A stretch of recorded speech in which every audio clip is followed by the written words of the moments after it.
Hello students, নিশ্চয়ই তোমরা সবাই ভালো রয়েছো। তো আজকে আমরা দশম শ্রেণীর ভৌতবিজ্ঞানের যে চ্যাপ্টারটা পড়াচ্ছিলাম, যে গ্যাসের আচরণ চ্যাপ্টারটাতে, তো এর আগের ক্লাসগুলোতে আমরা যে গ্যাসের আয়তন, চাপ এবং উষ্ণতা সম্পর্কিত যে চার্লসের সূত্র কিংবা বয়েলের সূত্রটা আমরা পড়ে ফেলেছি। তো আজকে আমরা এই দুটো সূত্রকে আমরা সমন্বয় করার চেষ্টা করব, এবং এই যে সমন্বয় সূত্রটাই প্রকৃতপক্ষে কিন্তু গ্যাসের সূত্র, অর্থাৎ এই সূত্রটা মেনে গ্যাসগুলো সাধারণত চলে।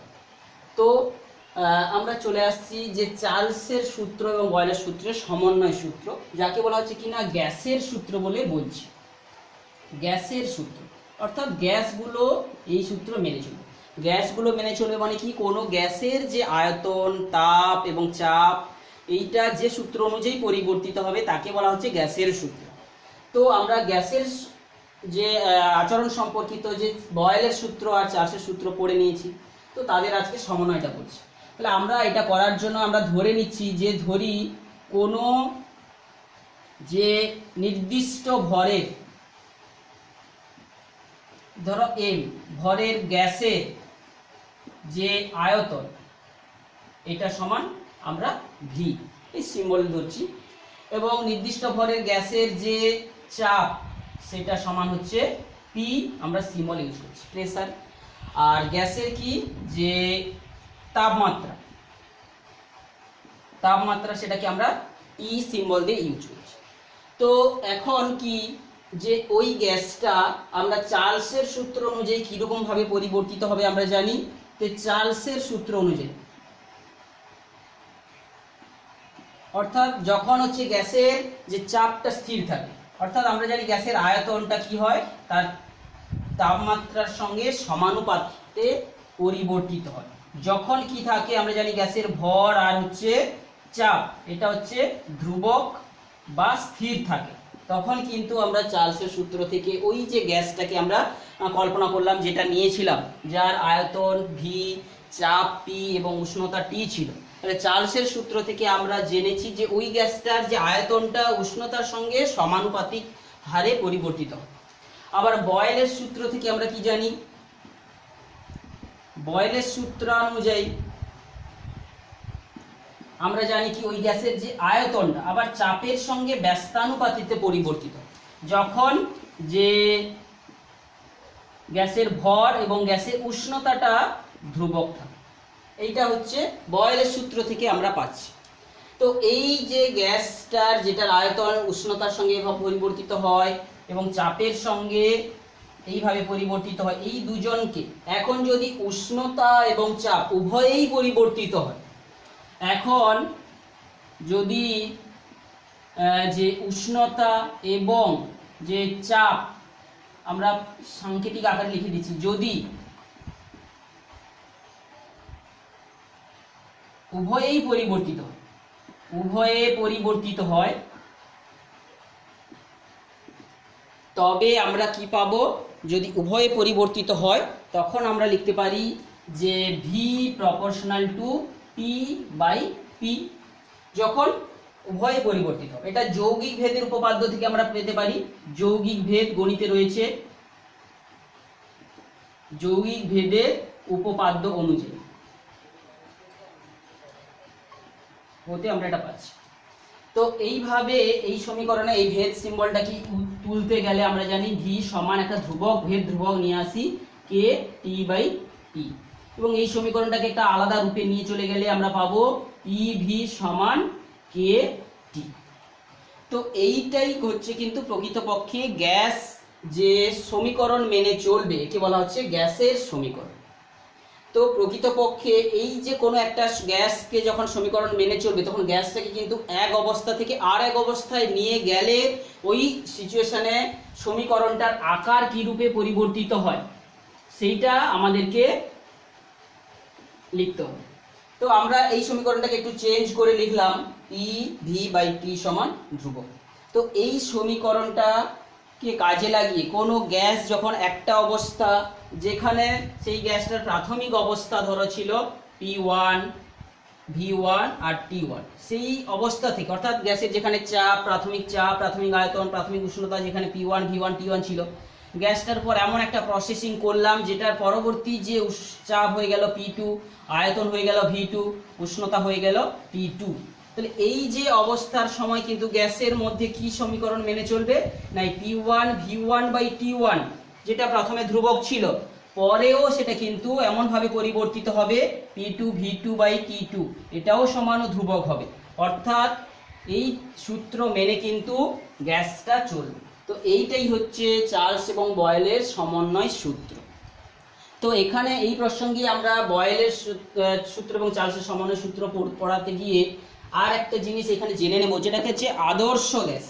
আদর্শ গ্যাস হিসাবে একটা জিনিস আমরা জেনে নেব যে সমস্ত গ্যাসগুলো তাহলে এই চার্লসের সূত্র সুন্দরভাবে মেনে চলবে, বয়েলের সূত্র সুন্দরভাবে মেনে চলবে, কিংবা এই চার্লস এবং বয়েলের যে সমন্বয় সূত্রকে মেনে চলবে, সেটাকেই বলা হবে আদর্শ গ্যাস। তাহলে আদর্শ গ্যাস কাকে বলে নিশ্চয়ই বোঝা যাচ্ছে। কিন্তু বাস্তবে বেশিরভাগ গ্যাসগুলো কিন্তু এই সূত্র সঠিকভাবে মেনে চলে না, সেই জন্য তাদেরকে বলা হচ্ছে বাস্তব গ্যাস। তাহলে বাস্তব গ্যাসগুলো কিছু কিছু শর্তে কিন্তু পুরো আদর্শ গ্যাসের মতো একটু আচরণ করে, অর্থাৎ তাদের আয়তন, চাপ এবং উষ্ণতার যে পরিবর্তনটা কিন্তু অনেকটা এই সমীকরণকে মানবে।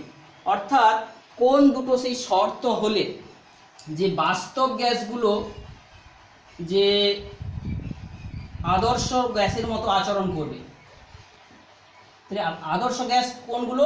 যেটা চার্লস এবং বয়েলের সমন্বয় সূত্র মেনে চলবে, অর্থাৎ P1 V1/T1 সমান P2 V2/T2, এই সূত্রটা মেনে চলবে, সেটাই হচ্ছে আদর্শ গ্যাস। বাস্তব গ্যাসগুলো কিন্তু যে এই সূত্র মানে না, কিন্তু দুটো শর্তে মানে আদর্শ গ্যাসের মতো, বাস্তব গ্যাসগুলো আদর্শ গ্যাসের মতো আচরণ করবে দুটো শর্তে। সেই শর্ত দুটো কি? এক নম্বর হচ্ছে কি, যে চাপটা যদি আমার খুব কম হয়, গ্যাসের চাপ যদি কম হয়, চাপ কম হলে কমে বা নিম্ন চাপে, যাকে বলে নিম্ন চাপে, চাপটা আমি কম রেখেছি গ্যাসটা। দু নম্বর শর্ত কি, যে উচ্চ তাপমাত্রা, কিন্তু তাপমাত্রাটাকে খুব কন্ডিশনটা হাই রেখেছি। সেই দুটো শর্তে কিন্তু এই দুটো শর্তে যে বাস্তব গ্যাসগুলো আদর্শ গ্যাসের সূত্রটা মেনে চলবে।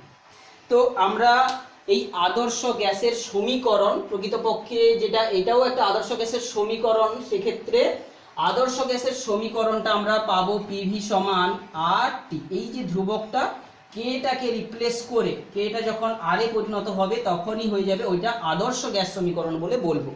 তো সেটার আলোচনাতে আমরা পরে আসবো। ওই সমীকরণটাতে আরটা কখন ধ্রুবক হয়ে যাবে সবার ক্ষেত্রে, তো সেইটা আমরা পরে আসবো। তো আজকের এই যে চার্লস এবং বয়েলের সমন্বয় সূত্র, যেটা আজকে আমাদের মূল বিষয় ছিল, সেটা আমরা পড়লাম, এবং এই সূত্রটাকে প্রয়োগ করে কিছু গাণিতিক প্রশ্ন আজকে আমরা করব, যে এই চার্লস এবং বয়েলের যে সমন্বয় সূত্রকে কাজে লাগাবো এবং সেটা দিয়ে কতগুলো গাণিতিক প্রশ্নকে আমরা করার চেষ্টা করব। তো এই গণিতগুলো বিভিন্ন বইতে রয়েছে। তো আমরা কয়েকটা বই আমাদের কাছে রয়েছে, যেমন প্রান্তিকের বই একটা রয়েছে, এখান থেকে আমরা কয়েকটা গণিত করব। বিভিন্ন বইতে একটু ভ্যারাইটিগুলো আমরা করার চেষ্টা করব। তো এই যে প্রান্তিকের বইতে আমাদের একটা গণিত রয়েছে, 5 দাগের একটা গণিত রয়েছে। তো এই গণিতগুলো করার পূর্বে, তাহলে এই গাণিতিক প্রশ্নগুলো করার পূর্বে আমাদের দুটো ভাবে কয়েকটা পদ্ধতিতে এগোতে হবে। পদ্ধতিগুলো কি? প্রথম কেসে আমরা কি করব, গণিতটাকে ভালো করে পড়ে ভাষাটাকে বুঝে সেখান থেকে যে প্রদত্ত হিসাবে দেওয়া সেই প্রাথমিক চাপ P1 V1 T1 কিংবা P2 V2 T2, এদের মধ্যে কোনগুলোকে দেওয়া রয়েছে সেইগুলো আমাকে ভাষাটা পড়ে ভালো করে বুঝতে হবে। অর্থাৎ প্রদত্তগুলোকে বোঝা, সেইটাকে বুঝতে হবে। সেকেন্ড কি, আমাদের সেই ভৌত রাশিগুলোর এককটাকে, ইউনিটগুলোকে সব হয় সিজিএস, না হয় এসআই, না হলে লিটার অ্যাটমসফিয়ার মোল পদ্ধতি আর একটা রয়েছে, সেই পদ্ধতিতে সবগুলোর মান দেওয়া আছে কিনা আমরা যাচাই করব। তারপরেই আমরা সূত্রটা ইউজ করার চেষ্টা করব। এইটাই হচ্ছে গাণিতিক প্রশ্নগুলো সমাধান করার যে ছোট্ট স্টেপগুলো। তো আমরা একটার পর একটা গণিত পড়বো এবং কি করে এই স্টেপগুলোকে কাজে লাগিয়ে গণিতটা করছি তোমরা একটু খেয়াল করো। তো এখানে একটা ভাষার গণিত রয়েছে, দেখো যে একটা সিলিন্ডারে 10 বায়ুমণ্ডলীয় চাপে 9 লিটার হাইড্রোজেন আছে। তাহলে একটা সিলিন্ডারের মধ্যে আমরা কল্পনা করে নেব গণিতটাকে, একটা ভিজুয়ালাইজেশন করব আমাদের মাথায় যে গণিতটা কি বলছে। একটা সিলিন্ডার কল্পনা করছি, যেই সিলিন্ডারে 10 বায়ুমণ্ডলীয় চাপে, অর্থাৎ এখানে প্রদত্ত হিসাবে যে চাপের কথা বলা হচ্ছে, চাপ মানে কি প্রাথমিক চাপ যাকে বলছে প্রাথমিক চাপ, বা আমরা সিম্বলে লিখে ফেলবো প্রাথমিক চাপটা কত, যে 10 বায়ুমণ্ডল। এখন বায়ুমণ্ডলীয় চাপ, এক বায়ুমণ্ডলীয় চাপকে 1 অ্যাটমসফিয়ার বলে, 10 বায়ুমণ্ডলীয় চাপকে 10 অ্যাটমসফিয়ার। 1 অ্যাটমসফিয়ার বায়ুর চাপের মান কত আমরা জেনেছি যে 76 সেন্টিমিটার উঁচু পারস্তম্ভের চাপ। তো আমরা এখানে সিম্পলি ভাবে প্রাথমিক চাপটা 10 অ্যাটমসফিয়ারিক প্রেসার পেলাম। চাপে 9 লিটার হাইড্রোজেন গ্যাস আছে, তাহলে আয়তন যেটা গ্যাসটার আয়তন দেওয়া আছে, প্রাথমিক আয়তন যে 9 লিটার এটা দেওয়া রয়েছে।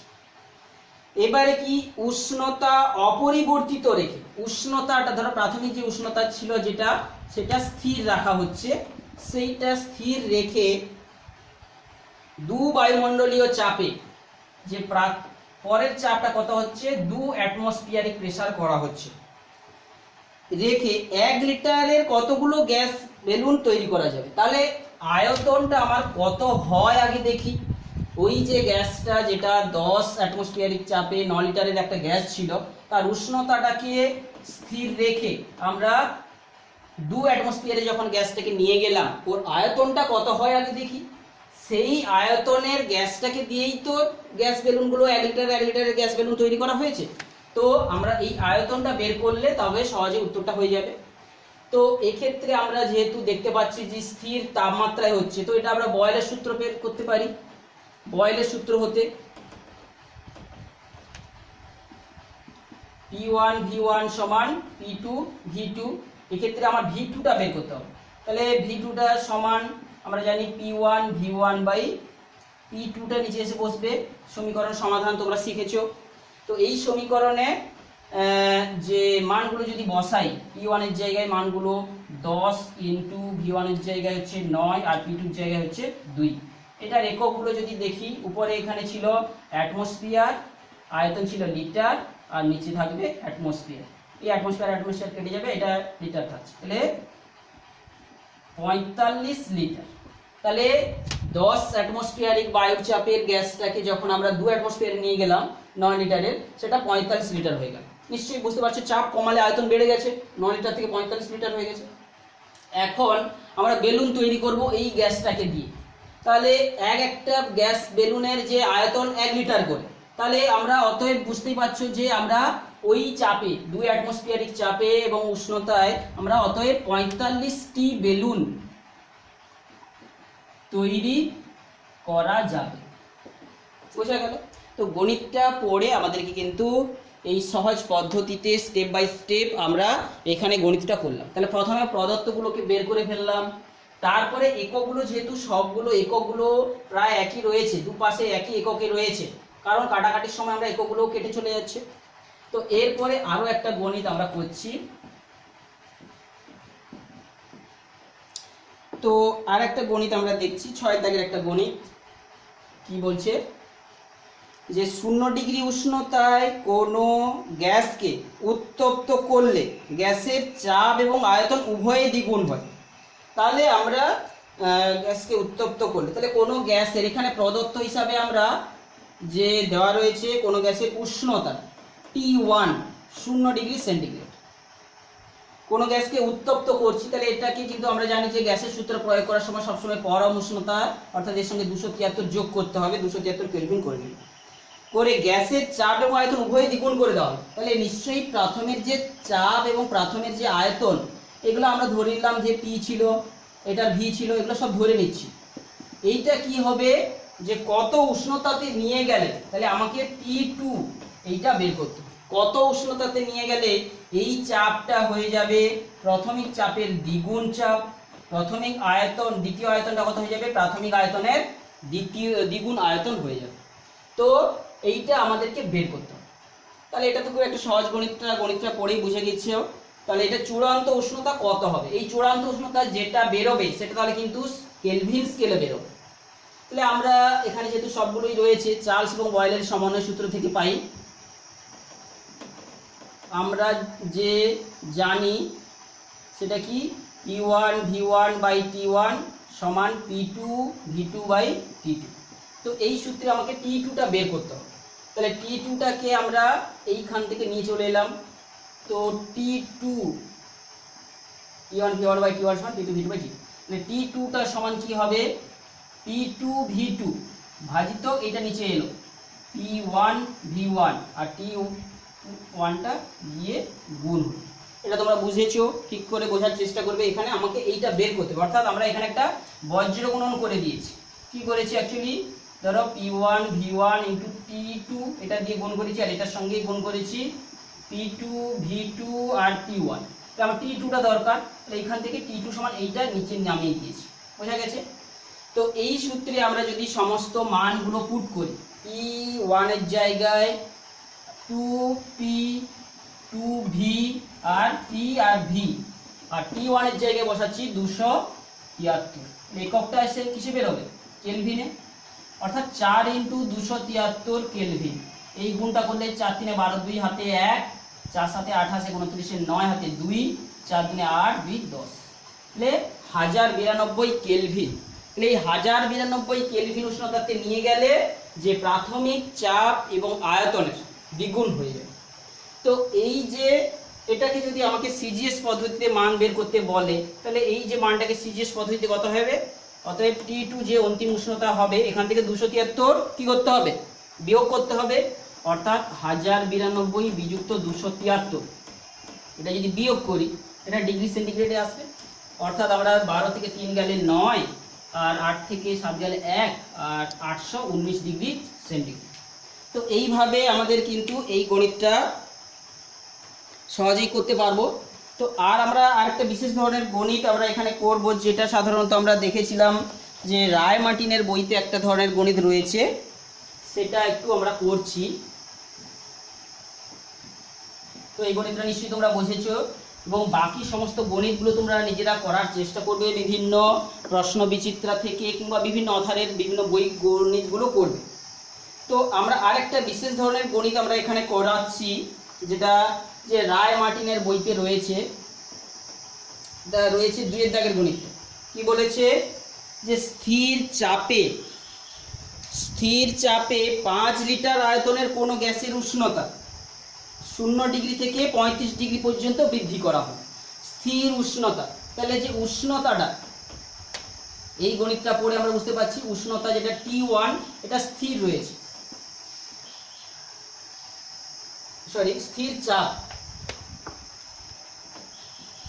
স্থির চাপ অর্থাৎ চাপ স্থির, অর্থাৎ তার প্রাথমিক চাপ যেটা P1 সমান এটা ধরো যা ছিল সেটা স্থির থাকবে।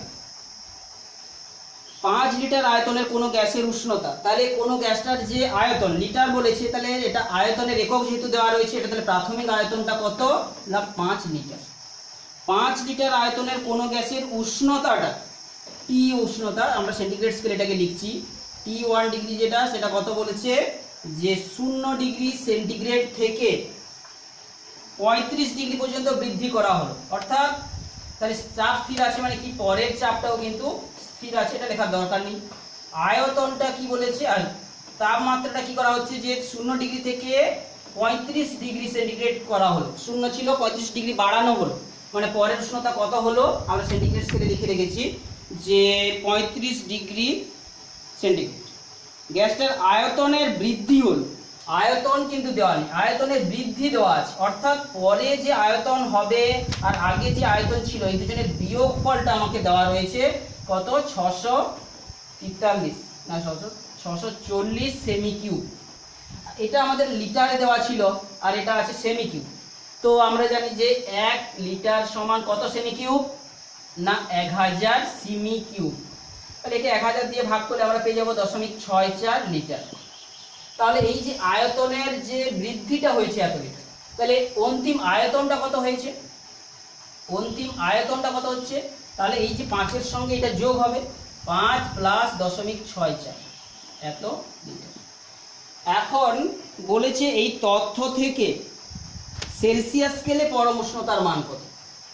তো আমাদের জানি যে গণিতগুলো করার সময় সবগুলোকে পরম স্কেলে নিয়ে যেতে হয়। তাহলে আমরা ধরে নিচ্ছি যে পরম শূন্য তাপমাত্রার মান, যে পরম শূন্য উষ্ণতার মান হচ্ছে কত, -x ডিগ্রি সেন্টিগ্রেড। তাহলে পরম শূন্য উষ্ণতাটার মানটা আমরা বলছি যে x ডিগ্রি সেন্টিগ্রেড। তাহলে আমরা জানি যে যে কোনো উষ্ণতাটাকে পরম স্কেলে নিয়ে যেতে গেলে যে পরম শূন্য উষ্ণতার মানটা সেন্টিগ্রেড স্কেলের যে পজিটিভ মানটা তার সঙ্গে যোগ করতে হয়। অর্থাৎ অ্যাকচুয়ালি T1 সমান কত হয়ে যাবে x, তার সঙ্গে x যোগ করে। আর T2টা কত হয়ে যাবে না, এই যে 35-এর সঙ্গে x যোগ, x প্লাস 35, তবেই এটা কেলভিন স্কেলে চলে যাবে। তো এর পরে আমরা কি করব, যে যেহেতু এটা স্থির চাপে হচ্ছে, তো এটা আমরা চার্লসের সূত্র থেকে পাচ্ছি। চার্লসের সূত্র অনুযায়ী কি বলছে, যে V1/T1 সমান V2/T2। তো এই সমীকরণে আমরা মানগুলো যদি পুট করি, আমরা 5/,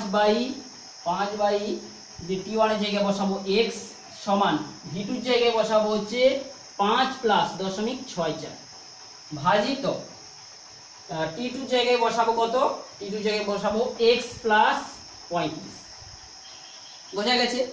তো এই সমীকরণটাকে একটু যদি আমরা সমাধান করার চেষ্টা করব, তো বজ্র গুণন করতে পারি, উপরের সঙ্গে লবের সঙ্গে এর হর গুণ, এর লবের সঙ্গে এর হর। তো আমরা এই গুণটা যদি করি, তো এই গুণটা আগে যদি করি, আমরা গুণটা করছি 5x প্লাস x ইন্টু 0.64 সমান 5x প্লাস 5 ইন্টু 35। বোঝা গেছে? তো এরপরে আমাদেরকে কাটাকাটিটা উভয় পক্ষ থেকে যদি এই 5xটাকে ক্যান্সেল করে দিই, আমাদের xটা তো বের করতে হবে, x ইন্টু 0.64, তাহলে 5 ইন্টু 35 ভাজিত 0.64। এই গুণটা করে আমরা যদি সলিউশন করি, সম্ভবত উত্তর হওয়ার কথা। তো আমরা এটাকে আমরা কি করব, তো এটাকে আমরা যদি দশমিকটাকে তুলে দিই, 0.64টাকে আমরা যদি 5 ইন্টু 35 এই গুণটা করে ফেলি, 5 5 25 5 হাতে 2, 5 3 15 16 17, 175-এর 64কে আর 100 দিয়ে গুণ করে দিয়েছি 64। এইবারে 175কে যদি 64 দিয়ে ভাগ করি, তো 64 দুনে 2 4 8, 2 6 12, 128, 15 থেকে 8 গেলে 7, এখানে 6 থেকে 2 গেলে 4। এবার দশমিক দিচ্ছি, দশমিক শূন্য পাবো, 6 7-এ যাবে, 7 4 28, 8 হাতে 2, 7 6 42, 44, 10 থেকে 8 গেলে 2, 6 থেকে 4 গেলে 2, তো দশমিক আছে 0 পাবো। 6 3-এ যাবে, 3 4 12, 2 হাতে 1, 318 1 19, 10 থেকে 2 গেলে 8, 11 থেকে 9 গেলে দশমিক আছে 0 পাবো। 6 7-এ 6 4-এ 24, 4 4 16, 6 হাতে 1, 4 24 25, 10 4 নামবে, এখানটায় দেওয়া আছে 7 থেকে 5 গেলে 2, 240, 6 4-এ 24, 4-এ যাবে, 3-এ যাবে। তো এইভাবে আমরা পেয়ে যাচ্ছি, দেখতে পেলাম, আর ভাগ না করে 2.734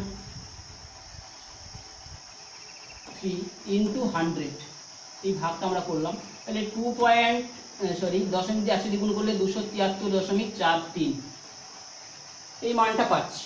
তাহলে পরম শূন্য উষ্ণতার মান যেটা আমরা ধরেছিলাম -x ডিগ্রি সেন্টিগ্রেড, তাহলে অতএব পরম শূন্য উষ্ণতার মান কত হয়ে যাবে, -273.43 ডিগ্রি সেন্টিগ্রেড। তো এইভাবে এটা আর একটা ভিন্ন প্রকৃতির গণিত ছিল, আমরা এটা করলাম। তো আর বাকি গণিতগুলো তোমরা যেগুলো রয়েছে নিশ্চয়ই সেইগুলো করার তোমরা চেষ্টা করবে। তো এক্ষেত্রে আর এক ধরনের গণিতের সময় আমরা দেখে থাকি যে কিছু কিছু জায়গায় চাপটাকে কিন্তু ঘুর পথে দেওয়া রয়েছে।